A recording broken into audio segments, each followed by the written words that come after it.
ഷിബുവിന് 2 വൃക്കകൾ, കരൾ, ഹൃദയം, 2 നേത്രപടലങ്ങൾ, ത്വക്ക് എന്നിവയടക്കമാണ് ദാനം ചെയ്യുന്നത്. ത്വക്ക് കേരളത്തിൽ ആദ്യമായാണ് ഒരാൾ ദാനം ചെയ്യുന്നത്. നിലവിൽ സ്കിൻ ബാങ്കിൽ സൂക്ഷിക്കും. ദുർഗയ്ക്കാണ് ഹൃദയം മിടിച്ചു തുടങ്ങാൻ പോകുന്നത്. ദുർഗയ്ക്ക് ഹൃദയഭിത്തികൾക്ക് കനം കൂടുന്ന ഹൈപ്പർ ഹെറിഡിറ്ററി കാർഡിയോമയോപ്പതി എന്ന രോഗമാണ്. ദുർഗയുടെ അമ്മയും സഹോദരിയും ഒക്കെ ഇതേ രോഗത്താൽ മരിച്ചു പോകുന്ന ഒരു സാഹചര്യം ഉണ്ടായി. അപ്പോൾ ദുർഗ പുതിയ ജീവിതത്തിലേക്ക് ഷിബുവിൻ്റെ ഹൃദയത്തിലൂടെ വരികയാണ്. ആൻ മരിയാസൺ വിവരങ്ങളുമായി തുടരുന്നുണ്ട്. കൊച്ചിയിലാണ്. ആൻ, ഹയാത്തിൽ ഇറങ്ങിയാൽ വളരെ പെട്ടെന്ന് തന്നെ ജനറൽ ആശുപത്രിയിലേക്ക് എത്തിക്കാനുള്ള ഈ പറയുന്ന റോഡ് ക്രമീകരണമൊക്കെ പൂർത്തിയല്ലേ? ആശുപത്രിയിലേക്ക് എത്തിച്ചാൽ വളരെ പെട്ടെന്ന് തന്നെ ബാക്കി പ്രൊസീജിയറിനുള്ള ഒരുക്കങ്ങളും പൂർത്തിയല്ലേ ആൻ?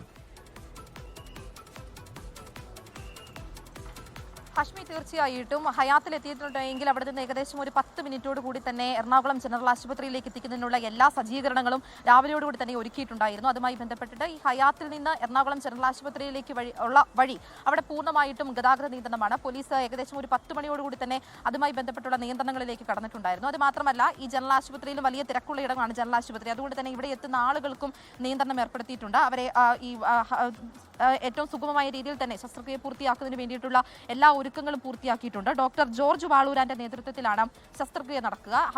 ഇവിടെ ഹൃദയം എത്തിയാൽ ഉടൻ തന്നെ ശസ്ത്രക്രിയയിലേക്ക് കടക്കുന്നതിന് വേണ്ടിയിട്ടുള്ള സജ്ജീകരണങ്ങളെല്ലാം രാവിലെ തന്നെ ഒരുക്കിയിട്ടുണ്ട് എന്ന് രാവിലെ സൂപ്രണ്ട് നമ്മളോട് സംസാരിച്ചപ്പോൾ വ്യക്തമാക്കിയിട്ടുള്ളതാണ്. നേപ്പാൾ സ്വദേശിയായിട്ടുള്ള ദുർഗയ്ക്ക് ഇനി ഏകദേശം ഒരു 19ാമത്തെ വയസ്സിലാണ് ദുർഗയ്ക്ക് ഈ രോഗം സ്ഥിരീകരിക്കുന്നത്. പിന്നീട് ഏറ്റവും നല്ല ശസ്ത്രക്രിയ അല്ലെങ്കിൽ ഏറ്റവും നല്ല ചികിത്സ നൽകുന്നതിന് വേണ്ടിയിട്ടാണ് കേരളത്തിലേക്ക് എത്തുന്നത്. പിന്നീട് ചില നിയമക്കുരുക്കിലൊക്കെ കുടുങ്ങിപ്പോയി. പിന്നെ കോടതിയുടെ നിർദ്ദേശപ്രകാരമാണ് ഇനി ശസ്ത്രക്രിയ പൂർത്തിയാക്കാൻ വേണ്ടിയിട്ട് പോകുന്നത്. എന്തായാലും എല്ലാ ഒരുക്കങ്ങളും ഇവിടെ പൂർത്തിയാക്കിയിട്ടുണ്ട്.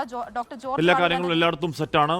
മെഡിക്കൽ കോളേജ് അല്പസമയത്തിനും ഹെലിപ്പാഡിലേക്ക് കൊണ്ടുപോകാൻ വരുന്നു. എയറാംബുലൻസ് വഴി ഹയാത്തിലെ കൊച്ചിയിലേക്ക് എത്തിക്കുന്നു. ഹയാത്തിൽ നിന്ന് 10 മിനിറ്റ് ജനറൽ ആശുപത്രി. അവിടെ നിന്ന് ഉടൻ തന്നെ ഓപ്പറേഷൻ തുടങ്ങാനുള്ള എല്ലാ ക്രമീകരണങ്ങളും പൂർത്തിയാണ്. ലോകത്തെവിടെയായാലും ഏത് സമയത്തും 24 വാർത്തകളും ഓഗ്മെന്റഡ് റിയാലിറ്റി പാക്കേജുകളും എക്സ്പ്ലെയിനറുകളും വിശദമായി കാണാൻ ഞങ്ങളുടെ യൂട്യൂബ് ചാനൽ നിങ്ങൾക്ക് സബ്സ്ക്രൈബ് ചെയ്യാം.